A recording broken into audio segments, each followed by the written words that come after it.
In the near future, eugenics rules society and most people are perfectly engineered in labs. Everyone is registered in a genetic database and those who were made in labs are classified as valids, while those conceived naturally are known as invalids because they're more susceptible to genetic disorders, from actual illnesses to just baldness.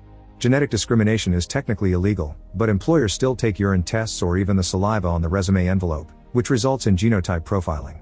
This meant invalids are always relegated to menial jobs.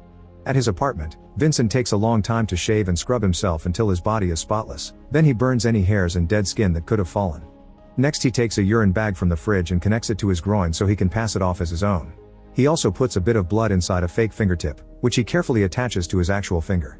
Afterward Vincent goes to work at the Gattaca Aerospace Corporation. Every employee must prick their finger for an identity check to be allowed in, and Vincent lets the machine take the blood from his fake fingertip. Then he sits at his desk and works on a computer, running different spaceflight plans. Every so often, he cleans all DNA traces from his keyboard with a little device. The mission director comes by and shows his respect for Vincent's cleanliness. He also confirms he's been chosen to join the flight to Saturn's moon Titan in a week. After the man is gone, Vincent secretly opens a jar and sprinkles some skin, hair, and nails around his workstation. Then he puts a hair on the comb that he keeps in his desk drawer. Later Vincent is put through a substance test to check he's clean before the mission. Using the hidden bag, he offers the urine sample and when the doctor checks it on the machine, the result says his name is Jerome and he's a valid. After work, Vincent goes to watch another aircraft leaving Earth and his co-worker Irene comes by to congratulate him for getting the mission. She also points out he's the only employee that watches every single launch every day. A flashback then begins showing Vincent's early life. His parents had a quickie on the beach and his mother accidentally got pregnant, so Vincent was born naturally, which was already rare back then. As soon as the doctors grabbed him, they took a blood sample and concluded he had a high chance to suffer from many conditions, so his life expectancy was 30 years. Vincent's childhood was quite difficult because every little thing like a runny nose or a little scratch were treated by his mother as a fatal threat. No school would accept Vincent as a student because insurance wouldn't cover any trouble he got in for his bad genes. Eventually his parents decided to have a second child and this time they went to a genetic lab to do things by the book. Anton had no conditions at all and was happy to spend time with his brother, but Vincent could tell his parents had a favorite. Whenever their parents weren't looking, the brothers would play chicken in the sea, meaning they would compete to see who could swim the farthest away from shore before getting scared and turning back. Anton always defeated Vincent in this competition, which added to his inferiority complex. As Vincent continued to grow up, he became interested in space and dreamed of becoming an astronaut. His parents warned him nobody would hire him because of his genes, but he didn't listen and he went to a few interviews. To his dismay, nobody hired him just like his parents had guessed. One afternoon, the brothers went for another swim and to Anton's shock, this time Vincent defeated him. In fact, Vincent had to go back and help a tired Anton return to the shore. That was the last time they swam together because in the evening, Vincent left his family home to pursue his dreams. Eventually Vincent got a job at Gattaca as a janitor. As he cleaned the offices, he sometimes used the computer when nobody was watching, and he would admire the daily launches. He also learned about the blood prick that happened on the same finger every day, and stole a little sensor that fell from a machine. Vincent never stopped dreaming, and the head janitor would mock him for it. In his apartment, Vincent would never stop exercising, which could take a toll on his body. Desperate for progress, in the end he decided to contact a man in the black market who introduced him to the real Jerome, a former swimming star with great IQ and perfect health except for his legs. He was paralyzed after being hit by a car and became wheelchair-bound. The incident happened overseas and wasn't recorded, so nobody knew Jerome became an invalid. Vincent paid both men to get Jerome's identity and a long transformation process began. He got contact lenses to replace his glasses and get Jerome's eye color. He also cut his hair and styled it like Jerome's. ID pictures wouldn't be a problem because nobody paid attention to those anymore, everything was DNA dependent. The last issue was that Jerome was taller than Vincent, meaning that Vincent had to reluctantly undergo a painful procedure that broke his legs and extended them until the heights matched. Vincent moved into Jerome's apartment to also have his address, and during the first few days he had to rest to recover from the procedure, meaning he was often in pain. During those days Vincent learned Jerome's signature and how to write with his other hand while Jerome kept filling bags with urine and blood. One day Jerome showed Vincent his silver medal to remind him he has a lot to live up to. Jerome also told Vincent to call him by his middle name Eugene so that Vincent could get used to being called Jerome. When the day for Vincent's interview finally came, he took a urine bag and tested it on the machine only to get an error message because the urine contained alcohol.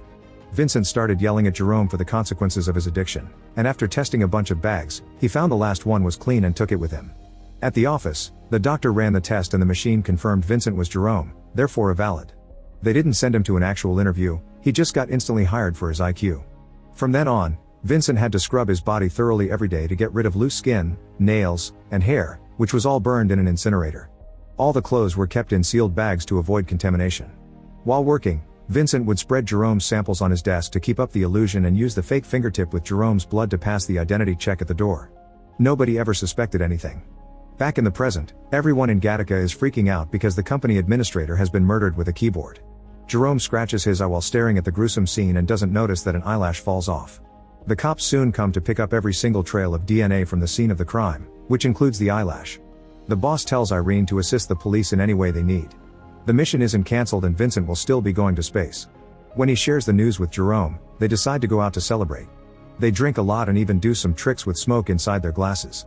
At the office, Irene takes the hair from Vincent's drawer and takes it to a matchmaking service where they run some tests to conclude Vincent is quite a catch. By the end of the night, Jerome is so drunk that Vincent has to help him to bed.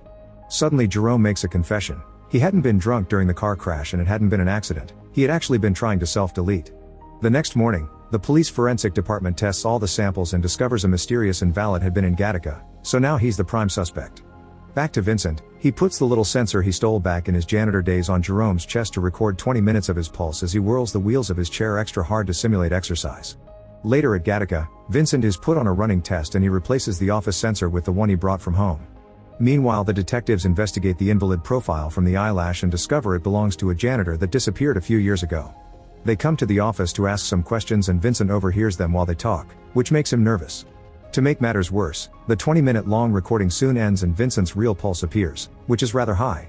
He immediately rushes to the locker room and collapses as he tries to catch his breath. After work, Irene meets with Vincent and admits she read his DNA sequence, which of course actually was Jerome's. She's very impressed by how perfect he is and feels inferior, admitting that she's a lab baby but still has a likelihood of heart failure. This means she'll never be allowed to join a mission. When Vincent says he doesn't see anything wrong with her, Irene hands him a lock of her hair and encourages him to test it to discover her genetic flaws, but Vincent tosses it away and claims that the wind blew it. Sometime later, Vincent is working at the computer when suddenly all the employees get the profile of the invalid from the eyelash because he's a wanted man. Thankfully nobody recognizes him, but Vincent is still afraid. When he gets home he tells Jerome that he's the prime suspect and starts throwing away all the blood and urine bags. Jerome immediately stops him, reminding him they would never look at Vincent and see an invalid. That night, Vincent decides to go out because it would be suspicious if he changed his routine. When Jerome looks out the window, he sees that Irene has come to pick Vincent up. Moments later Vincent and Irene are attending a piano concert as their first date. After the concert, the pianist throws his glove into the audience, and Vincent realizes he has 12 fingers. Irene explains such a complex piece of music could only be played by those hands. Meanwhile, the detectives are rounding up a bunch of invalids from the neighborhood in order to find the murderer, but obviously none of their DNA matches the eyelash. They decide to investigate all the buildings that surround Gattaca and they make it to Jerome's apartment, so he gets a blood test too. The detective is surprised that wheelchair-bound man could be working at Gattaca, so Jerome pretends to be offended and yells at him, saying he just got hurt during training and accusing him of discrimination. Not wanting trouble, the detective leaves. At Gattaca, some officers take away all the trash bags. On their way home, Irene and Vincent find the road blocked by the cops too because they're inspecting everyone in the area. Vincent immediately removes his contacts and avoids a spit test by saying he's been drinking. The cops take a blood sample instead and his fake fingertip tricks them as always. After they pass the check, Irene announces she wants to show Vincent something and stops the car a few miles ahead. She quickly crosses the street while dodging incoming cars, but Vincent is hesitant because he can't see well without his contacts. After lots of doubts, he runs in and thankfully avoids getting hit. Then Irene takes him to watch the sunrise at the solar panel center, which causes a beautiful effect of light that Vincent sees rather blurry. On their way out, Irene notices that Vincent's eyes look different and he blames it on a trick of the light. Sometime later, the detectives discover that a cup from the office trash has the same DNA as the eyelash.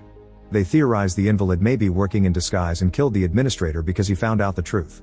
To be sure, they go to Gattaca and announce they're taking blood samples directly from the vein instead of fingertips. When it's Vincent's turn, he pretends the doctor has hurt him with a needle and jumps out of the seat, quickly changing his blood sample with Jerome's. The detectives run the tests again and no match is found. That night, Vincent and Irene go on a second date. Their sweet dancing is interrupted by the cops, who start picking up all kinds of things with DNA like napkins and cigarette ends. They want to test people too, so Vincent immediately escapes with Irene through the back door. A cop tries to stop them, but Vincent immediately starts beating him up until he's unconscious. As Irene gets scared and calls him insane, Vincent drags her away to escape through some dark alleys. When the other cops find their partner on the ground, they start looking for the couple, who hides in an alley. One of the detectives yells the name Vincent and Irene asks who that is, but Vincent answers by kissing her. Moments later, the couple is at Irene's apartment having their first time together. In the morning, Vincent finds a hair on the pillow, so he rushes to the beach and uses sand and rocks to rub the excess skin from his body. When he goes back, Irene asks him about his leg scars and Vincent says it was a car accident. Meanwhile, the detectives are comparing Jerome's profile to Vincent's and decide more testing is in order. They go back to Gattaca and take the keys from Vincent's keyboard while asking about him, still using Jerome's name. Irene overhears this and immediately warns Vincent, saying he looks sick and he should go home.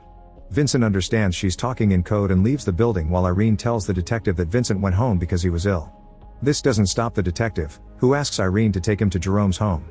At the same time, Vincent calls Jerome and tells him to be himself because the police are coming. Jerome has to drop the wheelchair and start climbing the stairs to the main floor by slowly dragging his legs. It takes him a while, but he makes it to the buzzer just in time to let Irene and the detective in. Then he drags his body to the chair and fixes his legs to look natural. Once the duo comes in, Jerome plays his part and asks Irene for a kiss, which she gives to him to keep up with the lie. The detective takes a blood sample and is frustrated to see this is indeed Jerome. Then he tries to go downstairs, where Vincent and the lab are hiding, but at that moment he gets a call from his partner saying they've captured the murderer, so the detective leaves. Afterward, Vincent comes out and Irene sees him next to Jerome as they call each other that name. Hurt, she rushes out, but Vincent follows her and explains his situation, swearing he didn't kill anyone. Irene is still wary and leaves. At the police station, it's revealed that the director's spit was found in the victim's eye, confirming he's the killer. It turns out the administrator had threatened to cancel the Titan mission, so the director killed him to achieve his dream. Sometime later, Vincent returns to his desk and finds the detective there, who suddenly drops a big reveal: he's Vincent's brother Anton. They hadn't recognized their faces at first because they hadn't seen each other since their teen years, but Anton started to get the clues together during the investigation. Anton accuses Vincent of fraud and wants to arrest him, so an argument ensues. Vincent thinks Anton wants to see him fail and reminds him of who won the last race, causing Anton to challenge him again. It's night time by the time the brothers make it to the beach. They quickly jump in the water and start swimming, going so far that they lose sight of the shore. Anton worries they're pushing their limits, but Vincent calls him a coward, so they keep going. However, Anton starts feeling the fatigue and points it out again, so Vincent finally reveals how he does it: he never saves energy for the return. Frustrated, Anton turns back only to start drowning, so Vincent goes back too and grabs him to then swim to the shore. A few hours later, Vincent visits Irene and offers a strand of his hair. However, Irene throws it away, saying the wind did it. They spend the night together at her place as a goodbye since Vincent will be gone on his mission for a year. The next morning, Vincent returns to his apartment and finds the lab covered in plastic. Jerome reveals he's had prepared enough sample bags to last him 2 lifetimes, implying he won't be around when Vincent returns. When Vincent asks him where he's going, he only says, "I'm traveling too." Jerome also hands Vincent a card, telling him not to open it until he's in space. Afterward, Vincent goes to Gattaca to get ready for his mission. The doctor informs him that there's been a change of policy, so a new urine sample is needed. Vincent hadn't expected this and didn't bring Jerome's bag, so he starts peeing in a cup while lamenting the loss of his dream. However, the doctor reveals he's always known and never said anything because he also has an invalid kid and thinks he deserves better. The machine offers the wrong profile, but the doctor changes it for Jerome's and lets Vincent pass anyway. Before he leaves, the doctor informs him that he knew because Vincent always grabbed his member with the wrong hand. At the apartment, Jerome grabs his silver medal and enters the incinerator, ending things for himself. At the same time, Jerome gets on the spaceship and leaves the planet. Once Vincent is far enough, he opens Jerome's card and discovers a large lock of his hair. Now Jerome has technically visited space as well. Make sure to subscribe and turn on notifications so you can watch more videos like this. Thanks for watching.